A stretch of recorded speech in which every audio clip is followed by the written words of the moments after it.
ಪ್ರತಿಯೊಂದು ದಶಕಗಳು 50, 60, 70 ದಶಕಗಳು ಸಿನಿಮಾಗಳ ಮೇಕಿಂಗ್ ಇದ್ರೆ ಆ ಶೈಲಿಗಳ ಬದಲಾಗ್ತಾ ಬಂದಿದೆ. ಹಳೆ ಚಿತ್ರಗಳು ನೋಡ್ತಾ ಇದ್ದಂಗೆ ಪ್ರತಿಯೊಂದು ದಶಕಕ್ಕೂ ಕೂಡ ಬದಲಾವಣೆ ಆಗಿದೆ. ಈ 70ರ ದಶಕದ ಸಿನಿಮಾಗಳು ಒಂದಷ್ಟು ತಲೆ ಇಟ್ಕೊಂಡು ಆ ಒಂದು ಕಾಲಘಟ್ಟದ ಪಾತ್ರ ನಿಭಾಯಿಸಬೇಕಾದ್ರೆ ಚಾಲೆಂಜಿಂಗ್ ಆಗಿದೆ. ಸಿನಿಮಾಗಳು ಮಾಡೋ ಶೈಲಿ ಬದಲಾಗಿದೆ ಅಥವಾ ಶೈಲಿನೂ ಬದಲಾಯ್ತಾವ. ಹಳೆ ಬ್ಯಾಕ್ಗ್ರೌಂಡ್ ಸಿನಿಮಾ ಮಾಡ್ತಾರೆ 50, 60ರಲ್ಲಿ ಮೇಕಿಂಗ್ ಶೈಲಿ ಮತ್ತೆ ಆಕ್ಟಿಂಗ್ ಎಲ್ಲ ಬದಲಾವಣೆ ಆಗಿದೆ. 70ರಲ್ಲಿ ತುಂಬಾ ದೊಡ್ಡ ದೊಡ್ಡ ಸಿನಿಮಾಗಳೆಲ್ಲ ಬಂದಿದೆ.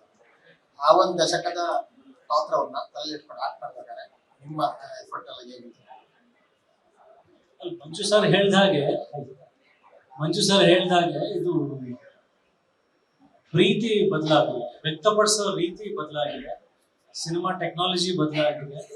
ಬಟ್ ಆಸ್ ಅನ್ ಆರ್ಟಿಸ್ಟ್ ಆ ಟೆಕ್ನಾಲಜಿನ ತಲೆಯಲ್ಲಿ ಇಟ್ಕೊಂಡು ಆಕ್ಟ್ ಮಾಡಲ್ಲ.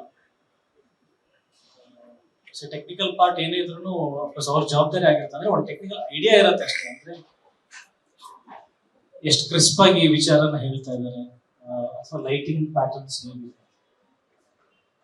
ಕೆಲವೊಂದು ಮೈನ್ಯೂಟ್ ಟೆಕ್ನಾಲಜಿ ಬೇಸಿಕ್ ಥಿಂಗ್ಸ್ ನಾವು ತಲೆಯಲ್ಲಿ ಇಟ್ಕೊಂಡಿರ್ತೀವಿ ಹೊರತು ಒಬ್ಬ ಕಲಾವಿದನಾಗಿ ಅದು ಯಾವುದೇ ಕಾಲಘಟ್ಟ ಆಗಿರಲಿ ಆ ಪಾತ್ರ ನಾನು ಪ್ರಿಪೇರ್ ಆಗೋ ರೀತಿ ಯಾವಾಗಲೂ ಅದು ಸೇಮ್ ಆಗಿರುತ್ತೆ. ಅವತ್ತಿನ ಕಾಲದಲ್ಲೂ ಹಾಗೆ ಇತ್ತು, ಇವತ್ತಿನ ಕಾಲದಲ್ಲಿ ಅಫ್ಕೋರ್ಸ್ ರೀಲ್ ನಲ್ಲಿ ನಾವು ಬಂದಿದ್ದು. ಅಂದ್ರೆ ರೀಲ್ ಎರಾನಲ್ಲಿ ಹೆಂಗಿರ್ತೈತೆ ಅಂದ್ರೆ ನಮ್ಮ ಪ್ರಿಪರೇಷನ್ ಕ್ಯಾಮ್ರಾ ಮುಂದೆ ಬಂದು ನಿಲ್ತಾ ಇದೀವಿ ಅಂದ್ರೆ 1 more ಟೇಕ್ ಹೋಗ್ಬಾರ್ದು.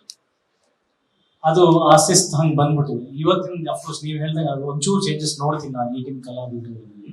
ಪ್ರಿಪರೇಷನ್ ಮತ್ತೆ ಫಿಯರ್, ಭಯ ಅನ್ನೋದಿರುತ್ತಲ್ಲ. ಒಬ್ಬ ಡೈರೆಕ್ಟರ್ ಬೈದ್ಬಿಡ್ತಾನೆ ಅಥವಾ ಒಬ್ಬ ಪ್ರೊಡ್ಯೂಸರ್ ಅನ್ಕೊಂಡ್ಬಿಡ್ತಾರೆ ನಾಳೆ ದಿನ ನಾನು ಜಾಸ್ತಿ ಟೇಕ್ಸ್ ತೊಗೊಂಡ್ಬಿಟ್ರೆ ಕೆಲಸ ಸಿಗುತ್ತೋ ಇಲ್ಲ, ಅವತ್ತು ರೀಲ್ಸ್ ಇಂತ ಗುರು ತೆಗೆದಾಕಿನ್ನ ಅಂತ ಇದ್ರು.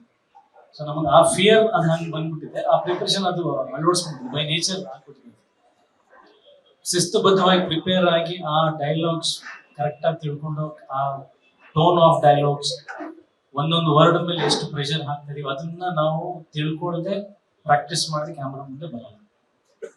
ಸೊ ಪ್ರಿಪರೇಷನ್ ವೈಸ್ ಹೋದ್ರೆ ಅಫ್ಕೋರ್ಸ್ ನಾನು ಎಲ್ಲ ಸಿನಿಮಾಗಳು ಅಣ್ಣವ್ರದ್ದು ಎರಡು ಕೆಲಸ, ವಿಷ್ಣು ಸರ್ ಕೆಲವೊಂದು ಸಿನಿಮಾ, ಅನಂತನಾಗ್ ಸರ್ದು ಕೆಲವೊಂದು ಸಿನಿಮಾಗಳು, ಆಮೇಲೆ ನಮ್ಮ ತಂದೆಯದು ಹಳೆ ಆಲ್ಬಮ್ಗಳು, ಫೋಟೋಸ್ಗಳು, ಅದಕ್ಕೆ ನಾನು ಕಾಸ್ಟ್ಯೂಮ್ಸ್ ಹೋಲಿಕೆ ಆಗ್ತದೆ. ಈ ಥರದ್ದೆಲ್ಲ ಚಿಕ್ಕ ಪ್ರಿಪರೇಷನ್ಸ್. ಅಂದ್ರೆ ಒಂದಿನಕ್ಕೆ ಮುಗಿದಿಲ್ಲ. ಯಾವತ್ತೋ ಒಂದಿನ ನಾಳೆ ಏನ್ ಸೀನ್ ಮಾಡ್ತೀವಿ ಅಥವಾ ಇವತ್ತು ಏನ್ ಮಾಡಿ ಹೋಗಿದ್ವಿ ಕೆಲವೊಂದ್ಸಲ ಅದು ಕಾಡ್ತಾ ಇರುತ್ತಲ್ಲ, ಅದು ಮತ್ತೊಂದ್ಸಲ ಮೆಲ್ಕ್ ಹಾಕೋದು ಥ್ರೂ ಔಟ್ ಇಲ್ಲಿ ಲಾಸ್ಟ್ ಡೇ ವರೆಗೂ ಅದು ನಡೀತಾನೆ ಇತ್ತು, ಅದು ಪ್ರಾಸೆಸ್ ಮುಗಿದಿಲ್ಲ. ಬಟ್ ಅರ್ಧ ಕೆಲಸ ಇವ್ರ ಕಡೆಯಿಂದ ಆಗೋಗಿರೋದು ಪ್ರಿಪರೇಷನ್. ನಾವು ಜಸ್ಟ್ ಕಲಾವಿದಕ್ಕೆ ಒಂದು ಚೂರು ಫ್ಲೇವರ್ ಆ್ಯಡ್ ಮಾಡಿರ್ತೀವಿ ಕೆಲವೊಂದ್ಸಲ. ಸೊ ಟೆಕ್ನಿಷಿಯನ್ಸ್, ಕಾಸ್ಟ್ಯೂಮ್ ಡಿಸೈನರ್ ಅರ್ಧ ಆ ಕಾಸ್ಟ್ಯೂಮ್ ಹಾಕೊಂಡ್ ಕೂಡಲೇ ಗೊತ್ತಿಲ್ಲದೇನೆ ಸುಬ್ಬರಾವ್ ಅಂದ್ರೆ ನಾನು ಇಷ್ಟು ಪ್ರಿಪೇರ್ ಆಗಿದ್ರೆ ಆ ಬಟ್ಟೆ ಆ ಪರ್ಫೆಕ್ಷನ್ ಹಾಕೊಂಡ್ಮೇಲೆ ಇವ್ರು ಹೆಂಗ್ ಇರ್ತಾ ಇದ್ರು ಅಂದ್ರೆ ನಮ್ಮ ರಂಜಿತ್ ಅವರು ವಾಚ್ ಈ ಕಡೆ ಡೈಲ್ ನೋಡೋದಿರ್ಲಿ, ಈ ಕಡೆ ಅಲ್ಲ, ಮಾತಾಡ್ತಾ ಹಿಂಗ್ ತಿರ್ಗಿಸ್ಬಿಟ್ರೆ ಹಿಂದೆ ಇವರು ಬಾಡಿ ಗಾರ್ಡ್ ಅಂತೀವಿ, ಅಜಯ್ ಸರ್ ನೀವು ವಾಚ್ ಯಾವ್ದನ್ನ ಒಂದು ಬಟನ್ ಬಿಚ್ಬಿಟ್ಟು ಅದನ್ನ ಒಳಗಡೆ ಗೋಲ್ಡ್ ಚಿನ್ನ ಹಾಕ್ಬಿಟ್ರೆ ಸರ್ ತೆಗೆದು ಬಿಡಿ ಅದನ್ನ ಅಂತ ಆತರ. ಸೊ ಅರ್ಧಕ್ಕರ್ಧ ಆ ಕಾಸ್ಟ್ಯೂಮ್ಸ್, ಮೇಕಪ್, ಸೆಟ್ ವರ್ಕ್, ಆ ವಾತಾವರಣ ನಾವು ಬೆಳಿಗ್ಗೆ ರೆಡಿಯಾಗಿ ಮೇಕಪ್ ಹಾಕೊಂಡು ಬರ್ತಿದ್ದಂಗೆನೆ ಗೊತ್ತಿಲ್ಲದೇನೆ ನಮ್ಗೆ ಪ್ರಿಪರೇಷನ್ ಕೊಟ್ಬಿಡೋದು. ಸೊ ಎಲ್ಲ ಆಯಾಮದಿಂದ ಅದು ನಮ್ಮ preparation plus atmosphere preparations help me and both ಎಲ್ಲರಿಗೂ ಆ ಥರದ್ದು ಸಾಧನೆ. ಆ ಪಾತ್ರದ ಬಾಡಿ ಲ್ಯಾಂಗ್ವೇಜ್ ಮತ್ತು ಮ್ಯಾನರಿಸಮ್ ಆ ಒಂದು ಕಾಲಘಟ್ಟನೇ ಪ್ರೆಸೆಂಟ್ ಮಾಡ್ತಾರಲ್ಲ. ಖಂಡಿತ ಮಾತಾಡೋ ಶೈಲಿ ಕೂಡ ಸ್ಪಷ್ಟತೆ, ಎಷ್ಟು ಪಾಸ್ ಕೊಡ್ತಾ ಇದ್ದೀವಿ ಮಾತಿಗೆ, ಅವೆಲ್ಲ ಕೂಡ ತುಂಬಾ ಡಿಟೇಲಿಂಗ್ ಆಗಿ. ದೊಡ್ಡ ಲೇಖಕಿಯರ ಕಾದಂಬರಿ ನಿಮ್ಗೆ ಎಷ್ಟು ಖುಷಿ ಪಡ್ತಾರೆ? ತುಂಬಾ ಖುಷಿ ಆಯ್ತು. ಇವರು ಕಾದಂಬರಿ ಕೊಟ್ಟರು ಫಸ್ಟ್ ನನಗೆ ವಸಂತ ಒಂದು ಪ್ರಿಂಟ್ ತಂದು ಕೊಟ್ಟರು. ನಾನು ಅದರ ಆಫೀಸಿಂದ ಮನೆ ತುಂಬಾ ಹತ್ರ ಆಯ್ತು, ಹೋಗಷ್ಟಲ್ಲಿ ಒಂದು 2 ಪೇಜ್ ಹೋಗ್ತೇನೆ ನನ್ನ ಕಾರಲ್ಲಿ ಕುತ್ಕೊಂಡು. ವಿಷಯ ಇಂಟ್ರೆಸ್ಟ್ ಅಂದ್ರೆ ಪಾತ್ರ ಇಮಿಡಿಯೇಟ್ಲಿ ಇಂಟ್ರೆಸ್ಟಿಂಗ್ ಅನ್ಸಕ್ಕೆ ಸ್ಟಾರ್ಟ್ ಆಯ್ತು, ಎಷ್ಟು ಸ್ವೀಟ್ ಆಗಿದೆ.